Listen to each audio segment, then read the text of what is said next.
Gorse blazing on cliff. Well, Bill Martin was a poet born in Silksworth, spent nearly all of his life living in Sunderland area. Poetry kind of became his medium from the late 60s, and he became published kind of more as the 70s and 80s went on.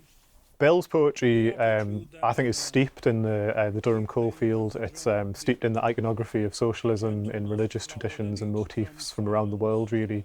And he blends all these different things together to form the concept that he came up with of Maradama.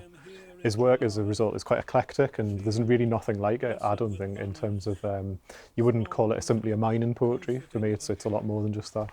You could read the work and be forgiven for thinking that that community had entirely disappeared, and that the work's relevance to mining communities was old-fashioned, but to me it isn't. It's relevant to the contemporary political arena, and it's relevant to, I think, poetry's place in the world and explaining where we've came from as a people, and you know, this idea of we're not rootless, we have come from somewhere, and we need to honour those traditions whilst also moving forward. And I think that Bill's work does that in the Northeast in a way that few other poets do, quite frankly.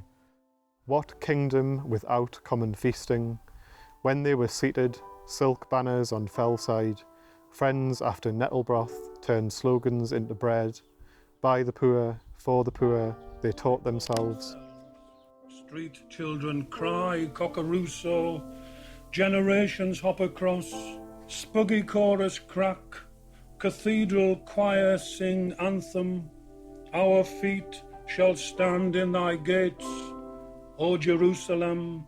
Larks rise with brass, big meeting, last one for Eden. Pulley wheel eyes haul ships, white elders sing, psalms rust to bury. Who sows in tears reaps in joy, cliff-top ritual, picnic Haggadah, crushed Magdalene oil, gorse golden vessels. Here and here is Jerusalem, 3 ships beach on shingle spoil. I think it's the 2 lines in the 3rd stanza of this poem, what kingdom without common feasting, that question that this poem centres around.